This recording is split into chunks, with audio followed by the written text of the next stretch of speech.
Hujan deras mengguyur sepanjang jalan tanah yang menghubungkan desa Pagarwangi dengan kota kecil di pinggir kabupaten. Arga memacu sepeda motornya dengan hati-hati, menembus derasnya air yang mengguyur seakan langit ingin meruntuhkan bumi malam itu. Kilatan petir berulang kali membelah gelapnya langit, disusul suara guntur yang menggelegar. Ia baru saja tiba dari Surabaya setelah mendapat kabar yang mengguncang. Ibunya sakit keras dan kondisinya semakin memburuk. Awalnya, Arga mengira sakit biasa, mungkin hanya demam atau penyakit orang tua pada umumnya. Namun suara gemetar Dita, adiknya, di telepon semalam membuat bulu kuduknya berdiri. "Mas, pulanglah. Ibu aneh. Dokter sudah angkat tangan. Orang-orang bilang ini bukan penyakit biasa." Lalu telepon terputus oleh isak tangis. Sejak saat itu, Arga tidak bisa duduk tenang. Ia meninggalkan pekerjaannya dan langsung menuju desa tempat ia dilahirkan setelah bertahun-tahun meninggalkannya untuk mengejar kehidupan yang lebih baik di kota. Ketika motor Arga mulai memasuki gerbang desa, ia merasakan sesuatu yang aneh. Suasana desa terasa sunyi, terlalu sunyi. Tidak ada suara anak-anak bermain, tidak terdengar bunyi ayam atau kambing seperti biasanya. Beberapa rumah tampak gelap, pintunya tertutup rapat, meskipun jam menunjukkan masih pukul 8 malam. Hanya beberapa lampu minyak yang menyala redup, temaram, seakan pemilik rumah sengaja menghindari cahaya terang. Arga mengerutkan kening. Kenapa sepi sekali? Biasanya malam-malam begini, orang-orang masih nongkrong di pos ronda, gumamnya. Ia merasakan hawa dingin yang merambat hingga ke tulang. Perasaan itu semakin menjadi-jadi ketika ia melihat seorang ibu tua di kejauhan sedang berdiri di depan rumah. Saat mata mereka bertemu, perempuan itu langsung membanting daun pintu dan menguncinya dari dalam, seolah takut hanya dengan melihat Arga. Arga menelan ludah, mencoba menepis rasa tidak nyaman yang mulai muncul. Ia mempercepat laju motor, berharap segera sampai di rumah. Sesampainya di halaman rumah, ia mematikan motor dan bergegas masuk. Rumah itu tampak lebih tua dari yang ia ingat. Cat temboknya memudar, dan di beberapa sudut atap terlihat bocor. Aroma lembab dan anyir samar-samar tercium, membuat dada Arga terasa sesak. "Mas!" teriak Dita sambil berlari dari dalam rumah. Gadis itu memeluknya erat, tubuhnya gemetar. Mata Dita sembab, jelas ia sudah menangis seharian. "Mas, syukurlah kamu datang," katanya dengan suara parau. "Apa yang terjadi? Bagaimana kondisi ibu?" tanya Arga, mencoba tetap tenang meski dadanya berdebar kencang. Dita mengusap air matanya. "Mas, ibu, kamu harus lihat sendiri." Dengan langkah berat, Arga mengikuti Dita menuju kamar ibunya. Semakin mendekat, aroma anyir itu semakin kuat, bercampur dengan bau busuk seperti daging yang membusuk. Saat pintu kamar dibuka, napas Arga tercekak. Ibunya terbaring di ranjang, tubuhnya kurus kering seakan dagingnya tersedot dari dalamnya. Kulitnya menghitam di beberapa bagian seperti terbakar dari dalam tubuhnya sendiri. Sementara di bagian lain muncul luka-luka aneh yang terus mengeluarkan darah segar. Yang paling membuat bulu kuduknya berdiri adalah matanya. Putih matanya tampak memerah pekat dan dari sudut matanya mengalir air mata bercampur darah. "Ibu, ya Tuhan!" Arga hampir tidak mengenali wajah itu. Wanita yang dulu tegar dan penuh kasih kini terlihat seperti mayat hidup yang masih bernapas. Ibunya perlahan membuka mata dan bibirnya bergerak lemah. Suaranya serak, hampir tak terdengar. Air mata Arga mengalir deras. Ia menggenggam tangan ibunya yang dingin seperti es. "Aku di sini, Bu, bertahanlah." Tiba-tiba, tubuh ibunya kejang keras. Dari mulutnya keluar darah hitam pekat disertai suara mengerikan seperti napas yang tersedak. Dita menjerit, sementara Arga panik dan mencoba memanggil ibunya berulang kali. Setelah beberapa menit, kejang itu mereda, meninggalkan mereka dalam keheningan mencekam. Ini bukan penyakit biasa, Mas, kata Dita dengan suara bergetar. Dokter sudah periksa, bahkan kami bawa ke rumah sakit kabupaten, tapi mereka bilang tidak tahu penyakit apa ini. Orang-orang di desa bilang. Dita berhenti, tampak ragu untuk melanjutkan. Bilang apa? Desak Arga. Dita memandang kakaknya dengan mata penuh ketakutan. Mereka bilang ini getih ireng. Arga mengerutkan kening. Ia pernah mendengar istilah itu saat kecil, sebuah legenda yang sering diceritakan orang tua untuk menakut-nakuti anak-anak nakal. Itu hanya tahayul, Dit, kata Arga, mencoba bersikap rasional. Ini pasti penyakit langka, kita akan cari pengobatan lain.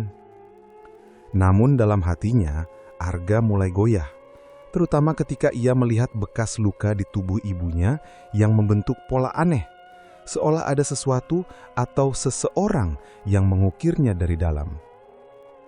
Malam itu, Arga tidak bisa memejamkan mata. Ia duduk di ruang tengah, berjaga, sambil memikirkan langkah selanjutnya. Hujan di luar semakin deras dan suara angin berdesir di sela-sela bambu di belakang rumah menciptakan suara serupa bisikan. Sekitar tengah malam, tiba-tiba terdengar suara langkah kaki dari luar rumah. Pelan, seperti seseorang berjalan mondar-mandir di halaman.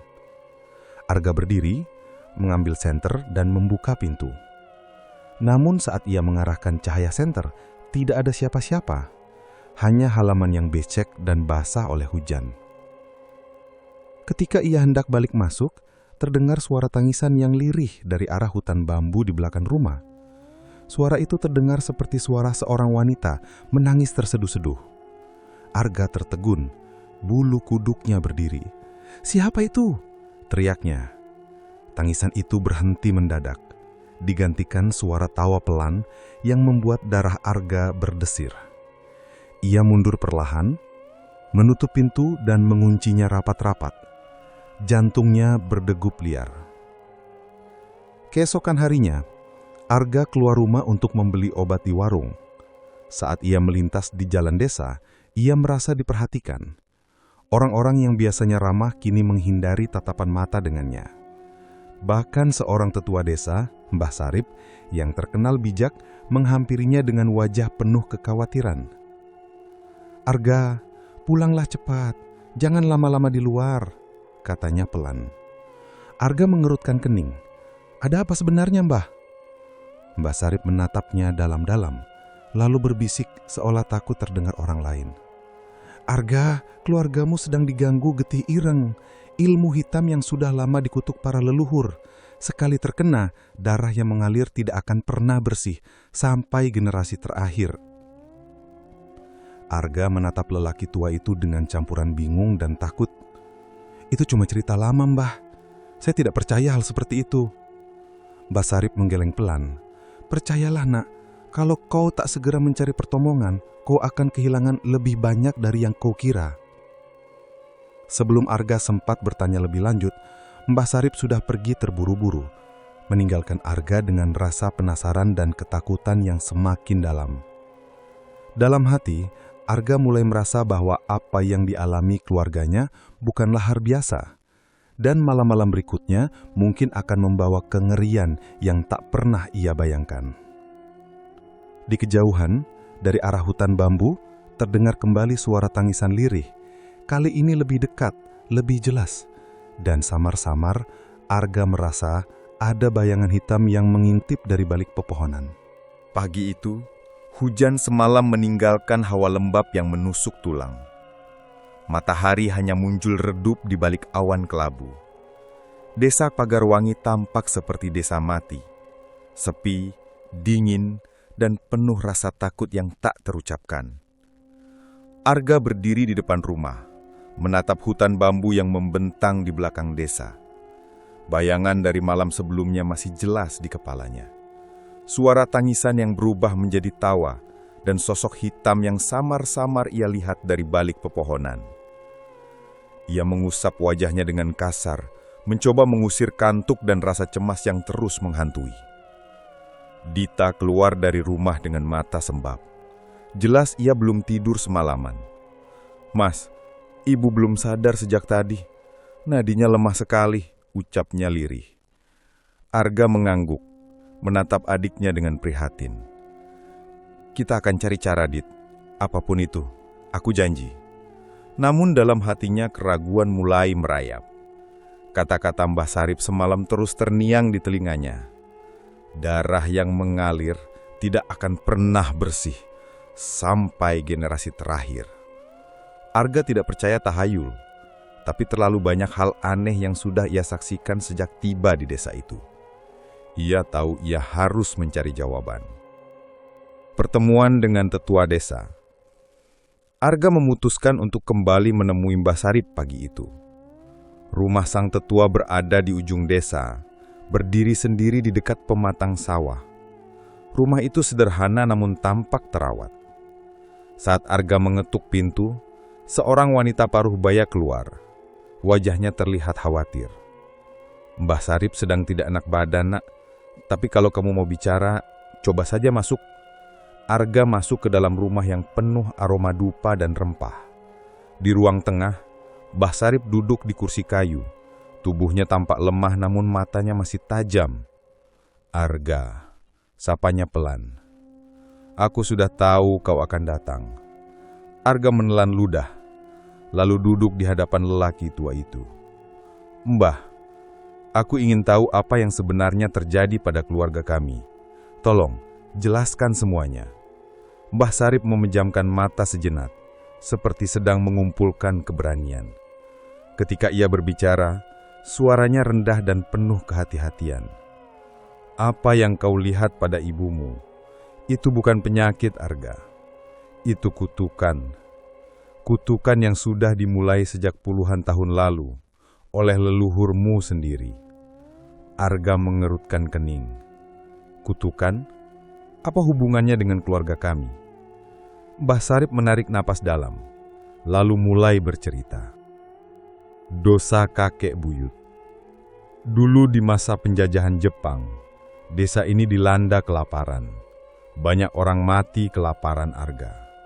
Dalam keputusasaan itu, kakek buyutmu Surodarmo melakukan hal yang tak pernah bisa diampuni. Nada suara Mbah Sarip berubah berat, penuh kebencian. Dia pergi ke alas angker di ujung hutan bambu dan melakukan perjanjian dengan makhluk gaib. Ilmu itu disebut getih ireng. Arga menahan napas. Nama itu kembali muncul. Kali ini terasa lebih nyata dan mengerikan. Getih ireng, lanjut Mbah Sarip, adalah ilmu santet paling keji. Untuk mendapatkan kekuatan dan kekayaan, seseorang harus mengorbankan darah manusia.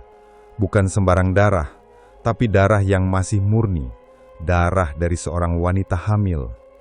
Arga terkejut. Astaga. Mbah Sarip menatapnya lekat-lekat.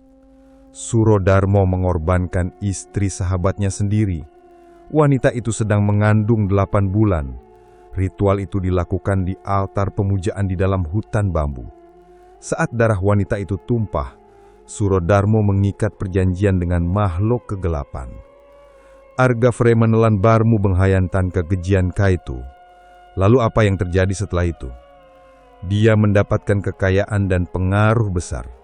Sawahnya subur, ternaknya berkembang biak, dan orang-orang datang meminta tolong padanya. Tapi darah yang tumpah tidak pernah hilang begitu saja, Arga. Roh wanita dan bayinya bangkit sebagai arwah gentayangan, memuntut balas. Mbah Sarip berhenti sejenak, lalu menambahkan dengan suara yang lebih pelan. Kutukan itu tidak hanya mengenai Surodarmo, tapi juga semua keturunannya. Darah yang telah dinodai akan terus menuntut darah pengganti, turun-temurun. Kembali ke rumah. Arga pulang dengan kepala penuh pertanyaan. Ia ingin menolak cerita itu, menganggapnya tak masuk akal, tapi terlalu banyak hal yang cocok dengan kejadian-kejadian aneh di rumahnya. Ketika ia tiba di rumah, ia mendapati Dita sedang duduk di samping ibu yang masih tak sadarkan. Di meja kecil di sebelah ranjang, Ada mangkuk berisi air merah kehitaman. "Apa ini?" tanya Arga sambil menunjuk mangkuk itu. Dita menunduk, suaranya lirih.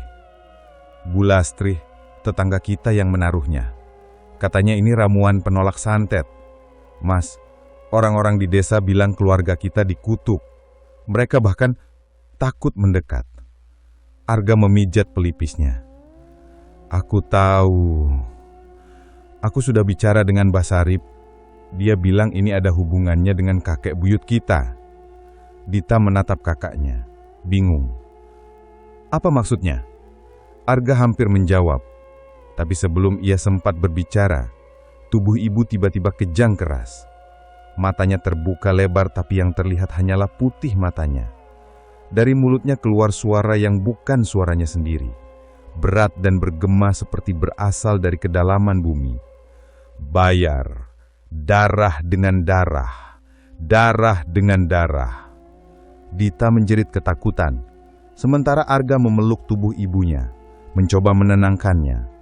Namun suara itu terus berulang, makin keras, seolah-olah ada dua suara yang tumpang tindih. Tiba-tiba, lampu di ruangan padam.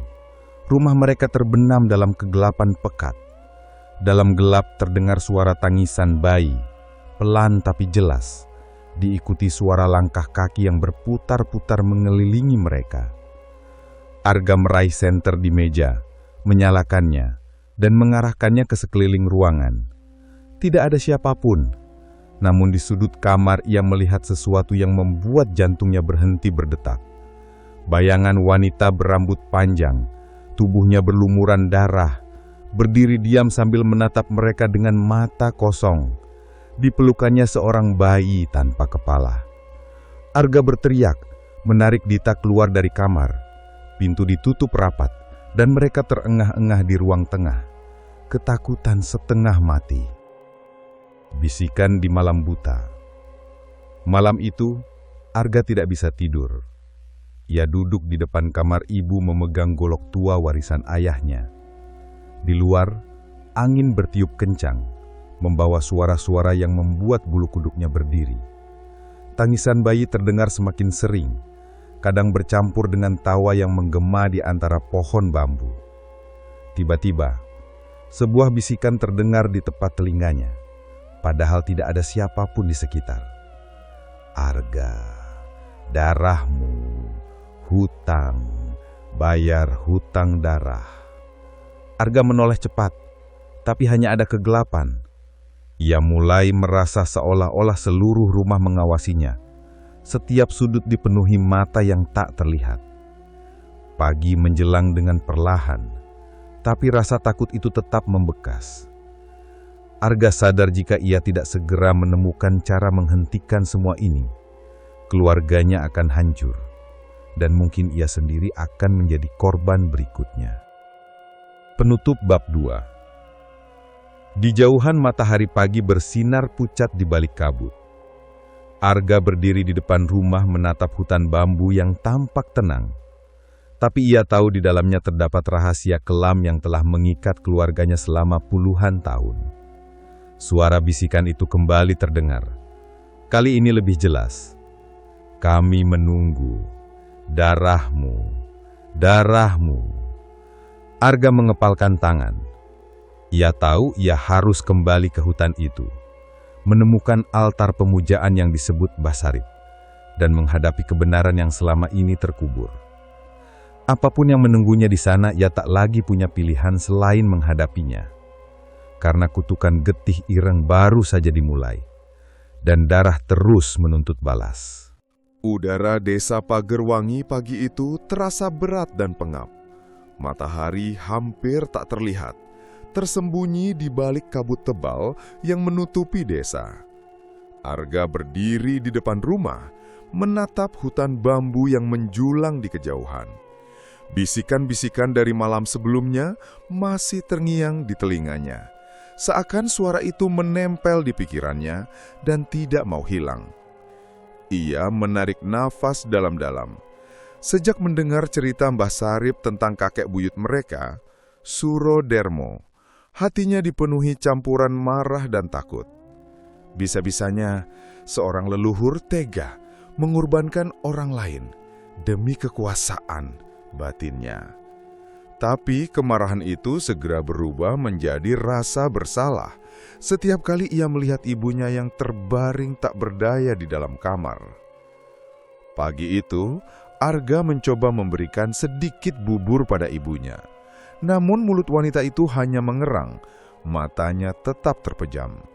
Saat ia menyeka keringat dingin di dahi ibunya, jari-jarinya menyentuh kulit yang terasa aneh. Panas, tapi sekaligus terasa seperti ada sesuatu yang bergerak di bawah permukaan kulit. Arga menarik tangannya cepat-cepat, ngeri. Di bagian lengan, terlihat urat-urat hitam yang semakin jelas, seolah darah yang mengalir di sana telah berubah menjadi arus kegelakan. Urat itu berdenyut, bergerak seperti hidup. Ya Tuhan, bisik Arga, nafasnya tercekat. Dita yang berdiri di dekat pintu ikut melihatnya dan langsung menjerit, menutup mulutnya dengan tangan. "Mas, itu apa?" Arga tidak menjawab. Ia hanya memeluk Dita erat, mencoba menenangkan adiknya meskipun dirinya sendiri gemetar hebat. "Tenang, Dit, tenang. Kita akan cari cara. Aku janji." Pertanda awal. Hari itu warga desa semakin menjauh dari mereka. Tidak ada yang berani mendekat. Bahkan Bu Lastri, tetangga yang sebelumnya membantu mereka, kini tak lagi terlihat batang hidungnya. Saat Arga keluar untuk mengambil air di sumur, ia melihat beberapa warga berbisik-bisik sambil menatapnya dengan ketakutan.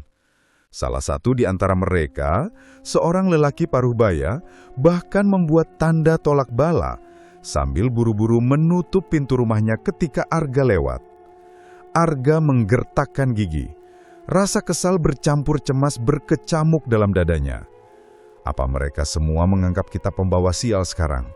gumamnya. Ketika ia kembali ke rumah, Dita menunggunya di ruang tengah dengan wajah pucat pasi. "Mas, aku barusan melihat sesuatu di kamar ibu." Arga segera berlari masuk. Di dalam kamar, ia mencium bau anyir yang menyengat, lebih kuat dari sebelumnya. Namun yang membuat bulu kuduknya berdiri adalah bekas goresan-goresan di dinding kamar, seperti cakaran kuku. Ada pola aneh yang terbentuk dari goresan itu, menyerupai simbol kuno. Dan di bagian tengahnya terdapat bercak darah segar yang masih menetes. Ini pasti bukan ulah manusia," kata Arga dengan suara serak. Dita menangis sambil memegang lengan kakaknya.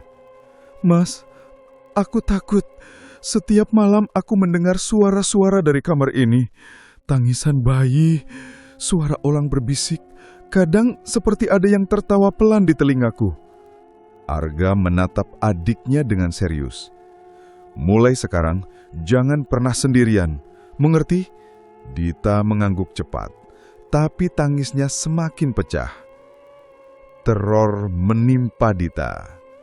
Menjelang sore, Arga keluar sebentar untuk mencari Mbah Sarip.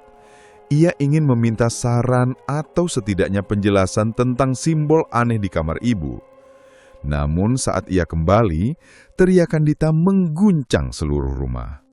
"Mas, tolong!" Suara Dita melengking penuh ketakutan. Arga berlari masuk dengan panik. Ia mendapati adiknya terkapar di lantai. Tubuhnya kejang-kejang.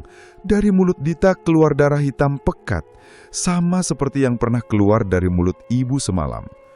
Matanya terbelalak, tapi yang terlihat hanyalah putih matanya. Dita, sadar!" Arga mengguncang tubuh adiknya. Ia menangis dan berteriak memanggil nama Dita berulang kali. Tiba-tiba, Dita berhenti kejang. Tubuhnya kaku seperti mayat. Nafasnya hampir tak terasa. Sebelum Arga bisa lega, tubuh Dita perlahan mengangkat dengan sendirinya.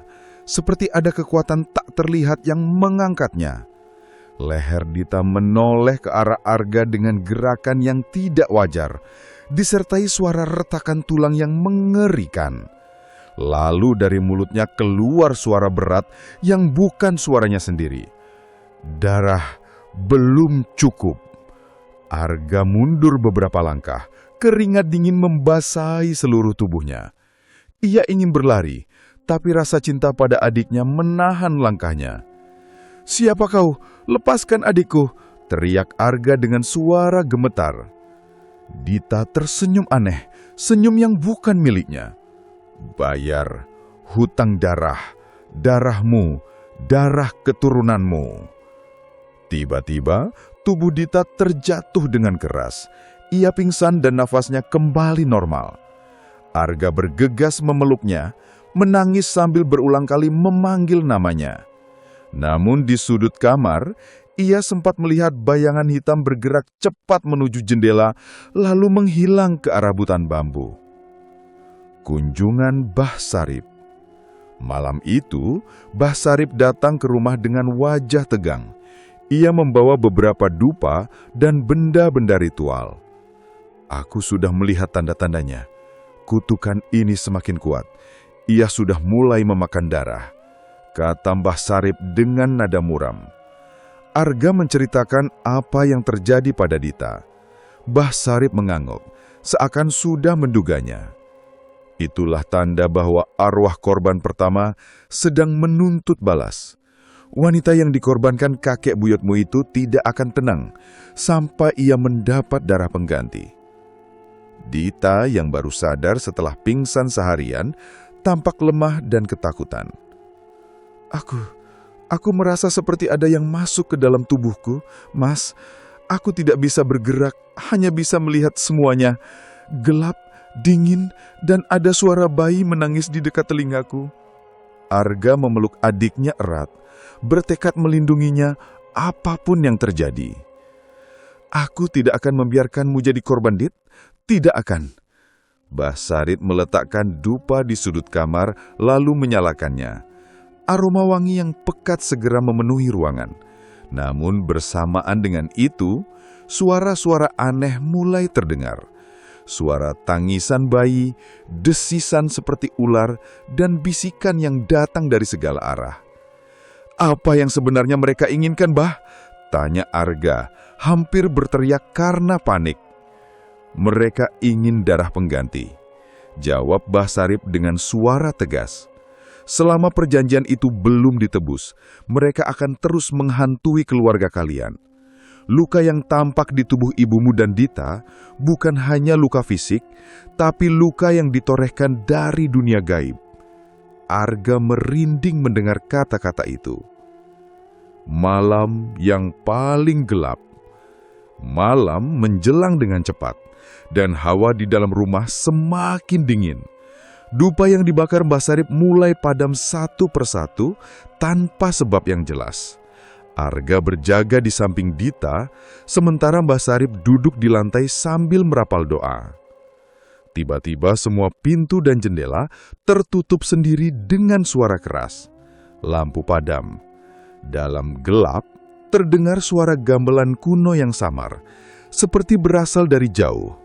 Suara itu diiringi tangisan bayi yang semakin dekat. "Mas," Dita memegang tangan Arga erat, tubuhnya gemetar.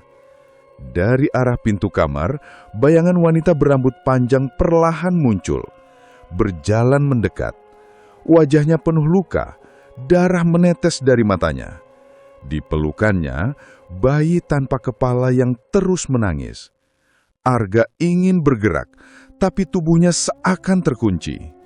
Wanita itu mengangkat wajahnya dan berkata dengan suara yang menggema, "Darah, bayar darah." Mbah Sarip berdiri, mengangkat tangan sambil meneriakkan mantra. Bayangan itu menjerit lalu menghilang seperti asap. Namun saat semuanya reda, Arga melihat tubuh ibunya mulai bergerak sendiri di ranjang meskipun matanya tetap terpejam. Akhir bab 3. Pagi menjelang dengan suasana muram. Ibu Arga kembali diam dan lemah, sementara Dita masih terbaring pucat. Arga duduk di teras, memandang hutan bambu yang seakan memanggilnya. Mbah Sarip duduk di sampingnya dan berkata pelan, "Arga, kita tidak bisa terus bertahan seperti ini. Jika ingin menyelamatkan keluargamu, kamu harus menghadapi sumber kutukan itu. Arga menoleh, matanya dipenuhi tekad. Apa maksud Bah? Malam itu, udara terasa lebih berat daripada biasanya. Langit tertutup awan gelap, tak sebutir bintang pun terlihat. Angin yang bertiup dari arah hutan membawa aroma anyir bercampur bau dupa yang menyengat, seperti bau kematian yang sudah lama membusuk, namun dipaksakan tetap hidup. Arga berdiri di depan rumah, membawa senter dan sebilah golok peninggalan ayahnya. Di belakangnya, Mbah Sarip memegang tas kecil berisi benda-benda ritual, dupa, minyak wangi, segenggam tanah dari makam tua, dan beberapa benda yang ia sebut sebagai jimat penangkal. Sebelum berangkat, Dita sempat memeluk Arga erat-erat, tangannya gemetar. "Mas, jangan pergi. Aku takut kalau Mas nggak kembali." Tangisnya pecah. Arga membelai kepala adiknya, mencoba tersenyum meski hatinya sendiri gentar. "Aku janji akan kembali, Dit. Aku akan akhiri ini semua. Tolong jaga ibu ya." Mbah Sarip hanya berdiri diam di samping mereka. Matanya memandang jauh ke arah hutan bambu yang tampak seperti lautan hitam pekat. Ia tahu malam ini akan menjadi pertaruhan hidup dan mati. Langkah menuju kegelapan. Hutan bambu Pagarwangi berada sekitar 2 km dari rumah mereka. Namun perjalanan terasa jauh lebih panjang karena suasananya yang mencekam. Bambu-bambu menjulang tinggi, rapat seperti dinding yang menutup mereka dari dunia luar. Setiap langkah kaki menghasilkan bunyi gemeretak yang terdengar aneh. Seperti ada yang membalas langkah mereka di antara kegelapan. "Arga," bisik Mbah Sarip, suaranya serak. "Jangan sekali-kali berpikir untuk berbalik arah, sekalipun kau merasa melihat jalan pulang. Itu bisa jadi jebakan makhluk-makhluk penunggu hutan ini."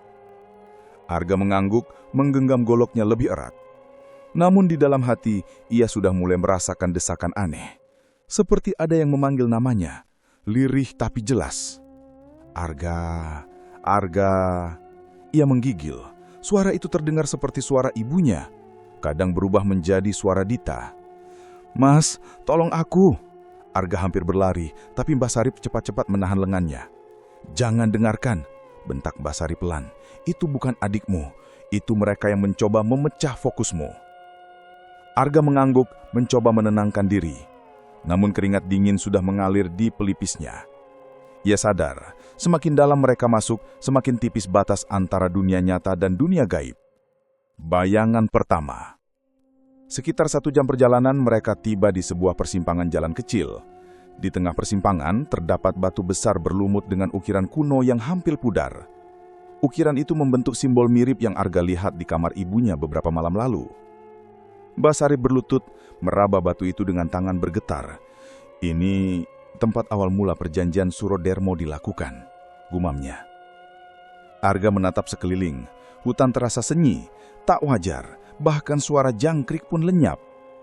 Tiba-tiba dari sudut matanya, ia melihat sesuatu bergerak cepat di antara batang bambu.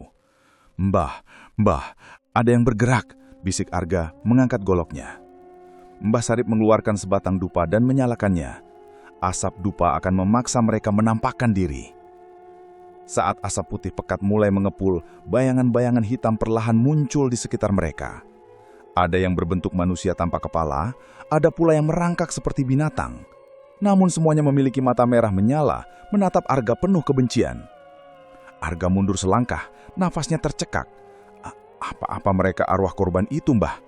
"Bukan hanya korban," jawab Mbah Sarip lirih. "Mereka juga adalah makhluk-makhluk yang dipanggil oleh Surodermo untuk memperkuat santetnya. Dan sekarang mereka lapar." Bayangan-bayangan itu mulai mendekat, bergerak tak wajar, kadang seperti melompat, kadang merangkak cepat. Suara mereka menyerupai tawa dan tangisan bercampur, membuat bulu kuduk Arga berdiri. "Arga, jangan panik, bacakan doa yang kukatakan," seru Mbah Sarip sambil menebar garam ke tanah. Arga mulai melafalkan doa dengan suara gemetar.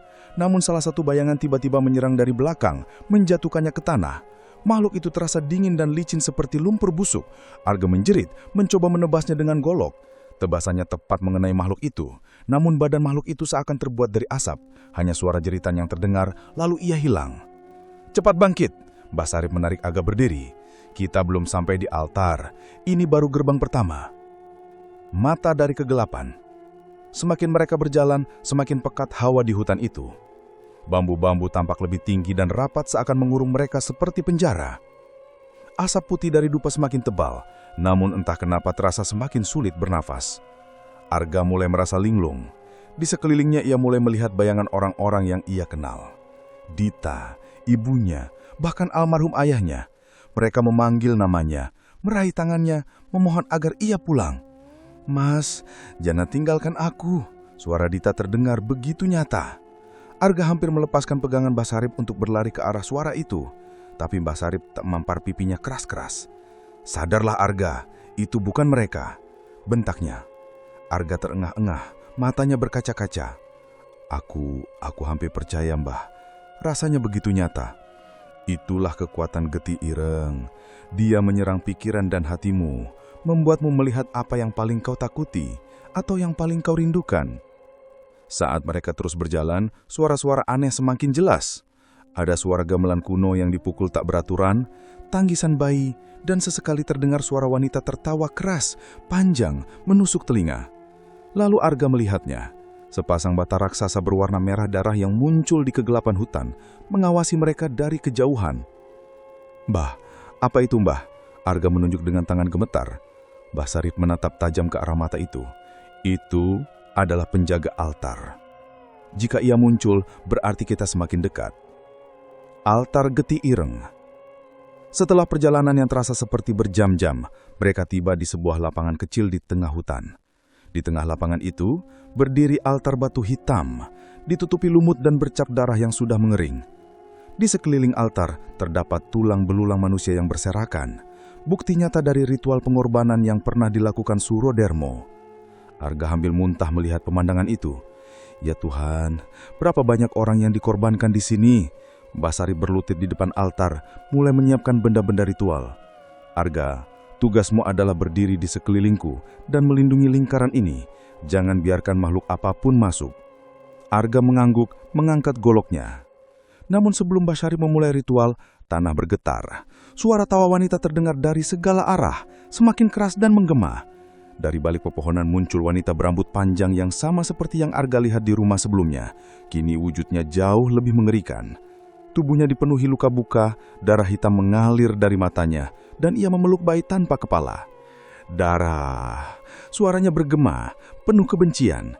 "Bayar darah dengan darah!" Makhluk itu bergerak cepat, melayang di udara menuju Arga. Arga mengayunkan golok sekuat tenaga, namun pukulannya hanya tembus udara. Makhluk itu tertawa keras, lalu mencakar dada Arga hingga bajunya robek dan kulitnya berdarah. "Arga!" teriak Mbah Sarip. "Jangan biarkan dia memecah konsentrasi. Aku hampir selesai." Arga terhuyung-huyung, namun ia bangkit lagi, teringat wajah Dita dan ibunya. Dengan teriakan penuh amarah, ia menusukkan golok ke tanah, membentuk penghalang sementara dari jimat yang diberikan Mbah Sarip. Makhluk itu menjerit marah, tubuhnya bergetar seperti kabut yang disapu angin. Bayangan terakhir. Ritual Mbah Sarip mencapai puncaknya. Altar batu mulai mengeluarkan cahaya merah, dan dari dalam tanah terdengar suara jeritan ribuan orang. "Arga!" seru Mbah Sarip. "Saat aku menyebut nama Surodermo, kau harus memanggil arwah keluargamu yang tersisa dan yang sudah mati." Arga mengangguk, meski nafasnya tersengal-sengal. Ketika nama Surodermo disebut, angin berputar kencang seperti badai. Bayangan wanita itu melolong keras, lalu terpecah menjadi ratusan kepingan semak hitam yang berterbangan. Namun sebelum semuanya hilang, ia berbisik di telinga Arga, "Ini belum selesai." Lalu hutan kembali sunyi. Arga jatuh tersungkur, kelelahan dan ketakutan bercampur. Namun Mbah Sarip berdiri dengan wajah muram. "Kita mungkin berhasil menghentikannya untuk sementara, tapi inti kekuatan Geti Ireng masih ada, dan ia akan menagih darah kembali." Arga menatap hutan yang gelap dengan tekad membara. "Aku tidak akan berhenti, Mbah. Jika ini harus akhir, aku akan memutus kutuk ini sekali untuk selama-lamanya." Pagi menyelimuti desa Pagerwangi dengan kabut tipis. Namun, tidak ada kesejukan dalam udara pagi itu. Yang ada hanyalah hawa berat dan aroma besi, seperti darah yang baru tumpah. Arga duduk di beranda rumahnya. Tubuhnya lemas dan penuh luka setelah pertempuran semalam di hutan bambu. Goloknya bersandar di dinding, bilahnya masih ternodai darah hitam yang tak bisa dibersihkan meski sudah digosok berkali-kali. Ia menatap kosong ke arah jalan desa yang sepi. Mata warga yang sesekali melirik rumahnya penuh ketakutan. Mereka berbisik-bisik, seakan keluarga Arga sudah bukan lagi bagian dari dunia mereka. Di dalam rumah, Dita duduk di samping ranjang ibu. Wanita itu masih terbaring tak sadarkan diri, wajahnya pucat, urat-urat hitam semakin jelas di bawah kulitnya. Dita sendiri tampak lemah. Lingkaran hitam di bawah matanya semakin pekat karena ia tak tidur semalaman, terus menjaga ibu sambil memikirkan nasib mereka. Ketika Arga masuk, Dita langsung memeluknya erat. "Mas, aku gak kuat lagi. Semalam aku mendengar suara-suara dari kamar ini. Mereka memanggil namaku, memanggil ibu, bahkan memanggil Mas," katanya dengan suara bergetar. "Aku takut suatu malam nanti aku gak bisa membedakan mana dunia nyata dan mana yang bukan." Arga menggenggam tangan adiknya, berusaha menguatkan diri meski hatinya sendiri rapuh. "Kita sudah hampir sampai, Dit. Percayalah, setelah semalam, kutukan itu seharusnya mulai melemah." Namun kata-kata Arga terasa hampa. Dalam hatinya, ia tahu pertempuran di altar semalam hanyalah permulaan. Luka yang tidak pernah sembuh. Menjelang siang, Mbah Sarip datang membawa beberapa ramuan dan kain putih. Ia terlihat lebih tua daripada biasanya. Matanya merah dan wajahnya penuh kerut, seolah beban semalam telah menguras seluruh tenaganya. Arga membantu Mbah Sarip merawat ibu. Namun ketika kain putih itu dibuka, mereka tertegun. Di dada ibu kini muncul simbol hitam yang sama seperti di altar batu, jelas dan berdenyut seakan hidup. Dita menjerit histeris. Itu tanda yang ada di kamar ibu dulu. Mas, kenapa bisa muncul di tubuh ibu sekarang?" Mbah Sarip menghela napas berat. "Itu adalah tanda ikatan darah. Ritual semalam hanya memisahkan arwah korban dari tubuh kalian. Tapi intisari perjanjian Surodermo masih melekat. Ia terus mengalir melalui darah keturunan." Arga mengepalkan tangan. "Jadi, meski kita sudah melawan mati-matian, semua ini belum berakhir?" "Belum," jawab Mbah Sarip dengan tatapan suram. "Dan yang lebih buruk, tanda ini berarti waktunya sudah dekat. Jika tanda itu merambat hingga ke leher, maka ibumu akan mati, dan kutukan akan berpindah ke pewaris berikutnya." Dita menatap Mbah Sarip dengan mata berkaca-kaca. "Pewaris berikutnya? Maksud Mbah, aku atau Mas Arga?" Mbah Sarip tidak menjawab, hanya menunduk dalam-dalam. Diamnya lebih menakutkan daripada jawaban apapun. Malam itu rumah mereka kembali dipenuhi kegelapan yang tak wajar. Lampu minyak berkedip-kedip seperti akan padam dan hawa dingin menusuk tulang. Arga terjaga, duduk di kursi dekat ranjang ibu sambil memegang golok. Dita tidur di samping ibu. Tubuhnya meringkuk seperti anak kecil. Tiba-tiba suara lirih terdengar di telinga Arga. "Arga! Arga!" Ia menoleh kepat namun tidak ada siapa-siapa. Hanya kamar yang gelap dan sunyi. "Mas," suara itu terdengar lagi, kali ini lebih jelas. Namun yang membuat Arga tercekat adalah suara itu identik dengan suara ayahnya yang sudah meninggal. Arga bangkit, matanya liar mencari sumber suara. "Ayah, itu kamu!" Suaranya bergetar. Di sudut kamar bayangan perlahan terbentuk. Wujud seorang pria paruh badan dengan wajah yang mirip ayahnya. Namun matanya kosong dan darah hitam mengalir dari sudut bibirnya. "Arga, kenapa kau biarkan semua ini terjadi?" bisiknya mendekat. Arga mundur beberapa langkah. "Tidak, ini tidak nyata." Bayangan itu semakin dekat hingga wajahnya hanya sejengkal dari Arga. "Tebuslah darah yang dulu ditumpahkan oleh leluhurmu, atau kalian semua akan binasa." Arga ingin berteriak, namun bayangan itu tiba-tiba lenyap seperti asap. Di saat bersamaan, suara tangisan bayi menggema di seluruh rumah, membuat Dita terbangun dengan teriakan panik. "Mas, itu suara bayi itu lagi!" Dita memeluk Arga erat, tubuhnya gemetar. Arga hanya bisa membisu, karena ia tahu suara itu bukan sekedar halusinasi. Itu adalah pengingat bahwa kutukan masih mengintai, menunggu momen yang tepat untuk menghantam. Rahasia leluhur yang terungkap. Keesokan harinya, Basarip meminta Arga dan Dita untuk menemuinya di rumah panggung tua miliknya, jauh di pinggir desa. Di rumah itu, Basarip membuka kotak kayu tua yang sudah lama terkunci. Di dalamnya terdapat naskah kuno berwarna kecoklatan, ditulis dengan aksara Jawa kuno. Juga ada beberapa benda aneh, potongan kuku manusia, serpihan bolang, dan seikat rambut yang sudah menghitam. Arga merasa mual. "Apa semua ini, Mbah?" Basarip menatap Arga dengan serius. "Ini adalah peninggalan Surodermo. Aku menyimpannya selama bertahun-tahun, berharap suatu hari ada keturunan yang cukup berani untuk memutus perjanjian ini." Dita menggigil, memegang tangan Arga erat. "Aku nggak suka tempat ini, Mas. Bau busuknya seolah darah masih segar." Basarip mulai membaca naskah itu. Suaranya berat dan penuh tekanan. Ia menceritakan bagaimana Surodermo, kakek buyut mereka, pernah melakukan ritual pemujaan untuk mendapatkan kekuatan dan kekayaan. Namun sebagai imbalan, ia harus mengorbankan satu nyawa dari darah keturunannya setiap 3 generasi. Arga ternganga-tengang mendengar itu. "Jadi selama ini, keluarga kita menjadi korban karena keserakahan Surodermo?" "Ya," jawab Basarip dengan lirih. "Namun yang lebih parah, jika keturunan itu tidak dikorbankan, maka kutukan akan menyebar ke seluruh desa. Bukan hanya keluargamu yang binasa, tapi setiap orang yang tinggal di sini." Dita menangis keras. "Mas, aku nggak mau mati. Aku juga nggak mau ibu mati. Kenapa kita harus menanggung dosa yang bukan kita lakukan?"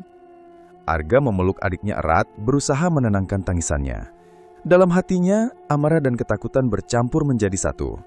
Ia mulai sadar bahwa ketukan ini bukan sekedar masalah keluarga, tapi juga ancaman bagi seluruh desa Pegerwangi. Saat mereka kembali ke rumah sore itu, suasana terasa aneh. Pintu depan terbuka lebar, dan di dalam rumah, udara sangat dingin. "Ibu," panggil Dita dengan hati-hati. Tiba-tiba suara retakan koron tulang terdengar dari kamar. Arga segera berlari, diikuti Dita. Mereka menemukan ibu duduk di ranjang, padahal sebelumnya ia tak sadarkan diri selama berhari-hari. Namun wajahnya berubah mengerikan. Matanya merah, urat hitam merambat sampai ke leher, dan bibirnya tersenyum lebar tak wajar. "Ibu," Dita maju dengan air mata mengalir. "Ibu, ini aku, Dita." Wanita itu menoleh perlahan, gerakannya kaku dan patah-patah. Namun suara yang keluar bukan suara ibu mereka. "Darah, darah terakhir untuk perjanjian." Suaranya bergema, berat dan asing. Arga memeluk Dita mundur perlahan. "Mbah, itu bukan ibu kita lagi kan?" Basarip mengangguk tegas. "Itu tubuh ibumu yang sudah dikuasai oleh roh korban pertama Surodermo. Ia akan memaksa kalian untuk memenuhi perjanjian." Ibu mereka atau makhluk yang menempati tubuhnya itu berdiri dengan gerakan tak alami. Lalu ia meraih pisau dapur dan menatap Dita tajam. "Kau, darah yang dipulih," bisiknya sambil tertawa mengerikan. Arga segera menghalangi makhluk itu. "Ibu, kalau kau masih ada di dalam sana, lawanlah kutukan ini." Namun makhluk itu hanya tertawa. Lalu dengan kekuatan yang tak wajar, ia mendorong Arga hingga tubuhnya terlempar ke dinding, membuat dadanya terasa retak. Dita menjerit, mencoba kabur. Namun makhluk itu bergerak lebih cepat. Tangannya yang kurus tapi kuat mencengkram leher Dita, mengangkatnya tinggi. "Darahmu, untukku!" Basarip segera menaburkan garam dan membaca mantra keras-keras. Tubuh makhluk itu bergetar dan Dita terlepas jatuh ke lantai. Namun makhluk itu mengaum marah. Lalu bayangan hitam keluar dari tubuhnya memenuhi ruangan seperti asap pekat. Bayangan itu membentuk wujud wanita korban pertama. Kini jauh lebih jelas dan mengerikan daripada sebelumnya. Arga yang hampir pingsan memaksa dirinya bangkit. Ia meraih golok dan berdiri di depan Dita. "Aku tidak akan membiarkanmu mengambil adikku," teriak Arga meski suaranya parau. Bayangan itu melayang mendekat. Suara tangsan bayi menggema semakin keras. Di luar rumah, anjing-anjing desa melalong bersaut-sautan. Pertanda alam gaib dan dunia nyata mulai bertabrakan. Malam itu, langit desa Pagerwangi seperti langit neraka. Awan gelap berkumpul pekat, memutar seperti pusaran besar di atas rumah Arga. Kilatan petir sesekali menerangi hutan bambu yang berdiri di kejauhan, menciptakan bayangan-bayangan menyeramkan yang bergerak di antara batangnya. Di dalam rumah, udara begitu berat hingga nafas terasa seperti tercekik. Asap hitam memenuhi ruangan, disertai aroma anyir bercampur dupa yang semakin menyengat. Dari kejauhan, suara gamelan kuno terdengar samar, memukul nada tak beraturan seperti musik kematian. Arga berdiri di tengah ruang tamu, tubuhnya penuh luka dan darah. Di belakangnya, Dita meringkuk sambil menangis, wajahnya pucat pasi. Di hadapan mereka, bayangan wanita korban pertama kini terlihat jelas. Tubuhnya setengah hancur, darah hitam mengalir terus-menerus dari luka-luka di sekujur tubuhnya. Di pelukannya, bayi tanpa kepala menangis melengking. Suara yang menusuk telinga hingga membuat dada terasa sesak. Di sudut ruangan, Mbah Sarip bersimpuh, wajahnya penuh kelelahan. Ia merapal mantra, namun suaranya semakin serak dan lemah. Matanya memandang Arga dengan rasa iba sekaligus ketakutan.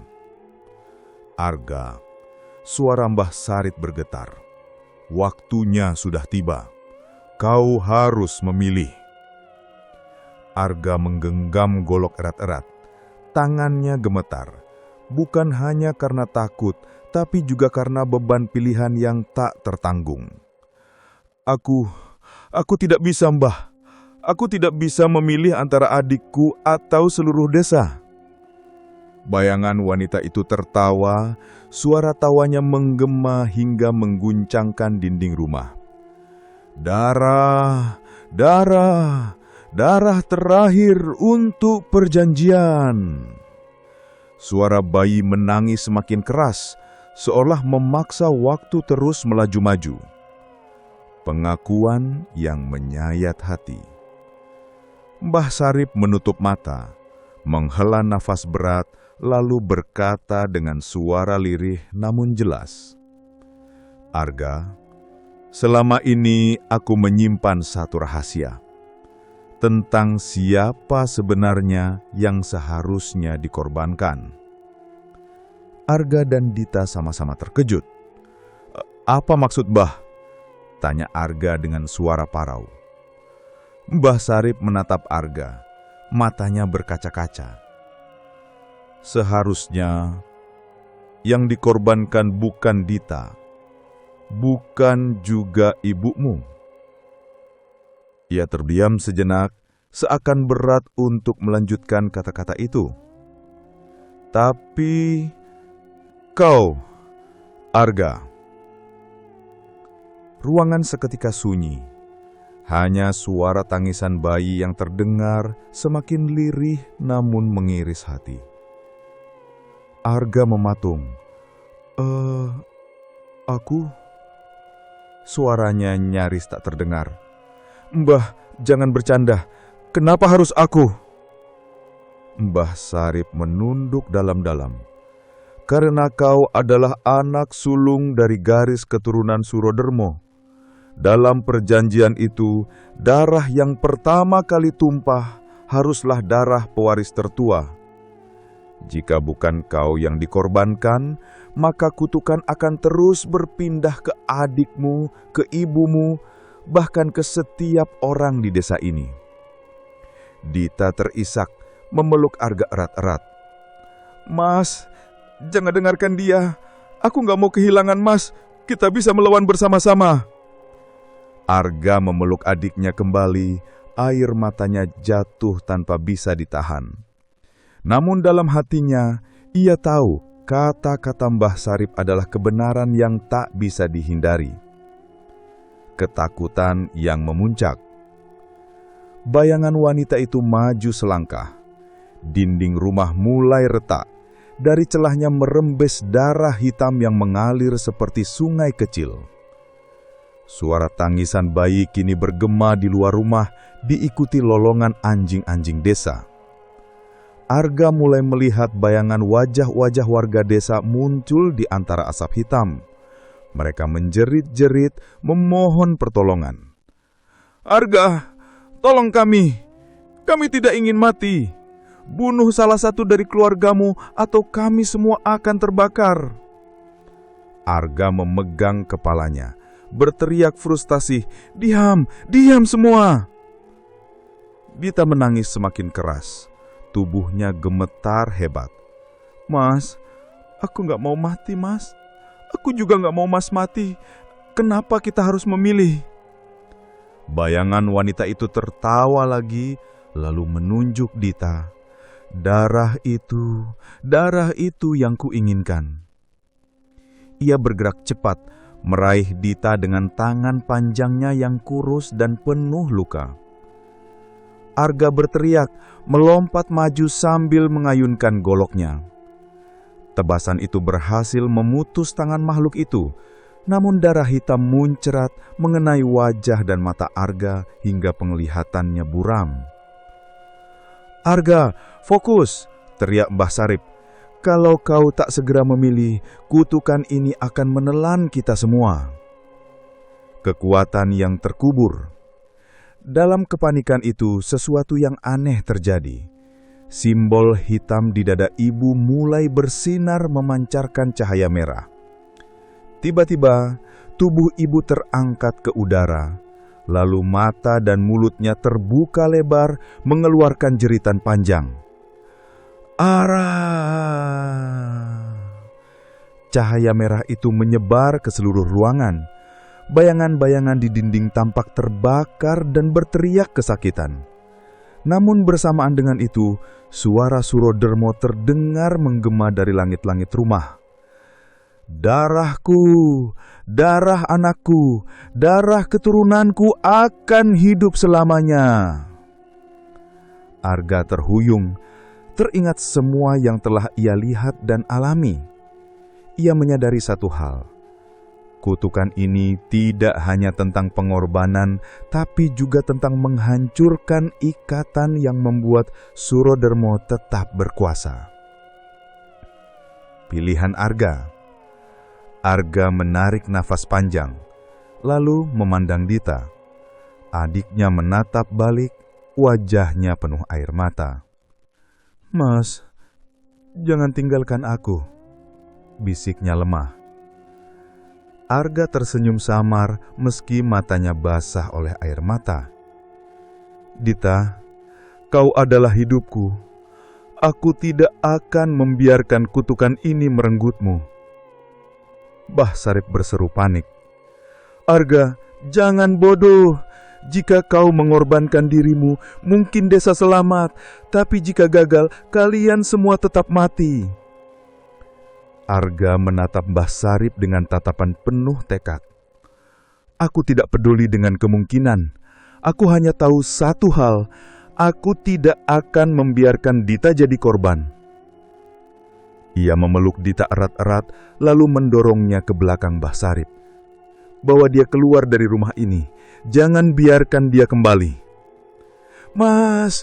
Dita berteriak mencoba meraih Arga. Namun Mbah Sarip memegangnya kuat-kuat, menariknya jauh ke belakang. Arga berdiri sendiri di tengah ruangan, memegang golok yang kini berlumur darah hitam. Ia menatap bayangan wanita itu dan berteriak, "Jika yang kau inginkan adalah darah pewaris, maka ambil darahku, hentikan semua ini." Pertarungan terakhir. Bayangan itu melayang tinggi lalu menerjang Arga dengan kecepatan tak wajar.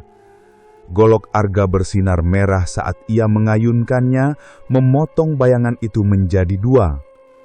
Namun potongan itu justru berubah menjadi puluhan bayangan kecil yang langsung menyerangnya dari segala arah. Arga berputar, menebas, menangkis, berteriak. Setiap tebasannya menghasilkan jeritan yang memekakan telinga. Di luar rumah, Dita berteriak memanggil nama kakaknya, sementara Mbah Sarip memebangnya agar tidak kembali. Tiba-tiba, dari dalam rumah terdengar suara letupan keras diikuti cahaya merah yang menyilaukan. Lalu sunyi. Darah yang mengalir. Ketika asap mulai menghilang, Mbah Sarip dan Dita masuk ke dalam rumah. Yang mereka lihat membuat dada mereka sesak. Arga terbaring di tengah ruangan, tubuhnya berlumuran darah.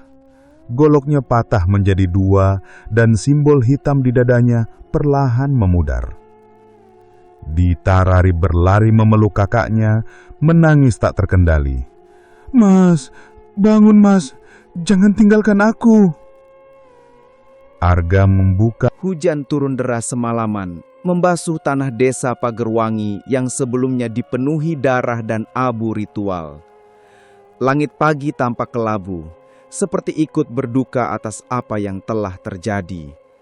Hutan bambu di pinggiran desa berdiri diam, basah oleh hujan, namun tetap memancarkan aura mencekam yang membuat siapapun enggan mendekat. Di antara pepohonan, samar-samar masih terdengar tangisan bayi, suara lirih yang menusuk hati, lalu menghilang setiap kali seseorang mencoba mendekat. Di dalam rumah keluarga Arga, suasana sunyi. Tubuh Arga terbaring di ruang tengah, kini telah ditutupi kain putih. Dita duduk di sampingnya, memeluk kain itu erat-erat sambil menangis tanpa suara. Matanya sembab, rambutnya acak-acakan, dan tubuhnya gemetar hebat. Ia belum siap menerima kenyataan bahwa kakak yang selalu melindunginya kini telah tiada. Mbah Sarip berdiri tak jauh dari mereka, tubuhnya membungkuk lelah. Ia menatap jenazah Arga dengan wajah murung. Dalam hatinya ia tahu bahwa pengorbanan ini hanya menghentikan kutukan sementara, bukan menghapusnya sepenuhnya. Namun ia tidak sanggup mengatakan itu pada Dita saat ini. Ia hanya bisa berbisik lirih, "Tenanglah Arga, pengorbananmu akan dikenang." Desa Pagerwangi berkabung. Orang-orang yang selama ini menjauh dari keluarga Arga kini datang ke pemakaman, sebagian dengan wajah bersalah, sebagian lagi masih diliputi rasa takut. Mereka membawa bunga dan dupa, tetapi tak seorang pun berani memandang ke arah Dita terlalu lama. Bagi mereka, keluarga ini masih membawa aura kutukan yang meneramkan. Upacara pemakaman dilakukan sederhana. Hujan rintik-rintik turun, membasahi tanah makam yang merah kecoklatan. Ketika jenazah Arga diturunkan ke liang lahat, Dita berteriak histeris, mencoba terjun ke dalam, namun beberapa warga dan Mbah Sarip menahannya. "Mas, jangan tinggalkan aku." Suara Dita pecah, menyayat hati setiap orang yang mendengarnya. Mbah Sarip memeluk Dita erat-erat sambil berbisik, "Sudah nak, biarkan dia pergi dengan tenang. Dia sudah menanggung beban yang seharusnya bukan miliknya." Saat tanah mulai menutupi jasad Arga, angin tiba-tiba berhembus kencang. Dari arah hutan bambu, suara bayi menangis terdengar jelas. Beberapa warga saling pandang dengan wajah pucat.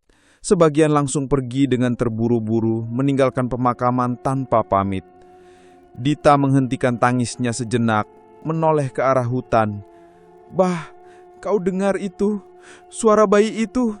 Kenapa masih ada?" Mbah Sarip terdiam. Ia merasakan bulu kuduknya berdiri, tetapi ia memaksa dirinya tersenyum samar. "Itu hanya angin, Dita, jangan dipikirkan." Namun dalam hatinya, ia tahu kutukan itu belum sepenuhnya lenyap. 3 hari setelahnya, rumah keluarga Arga kini sunyi. Dupa dan bunga layu berserakan di ruang tamu, menyisakan aroma yang menusuk.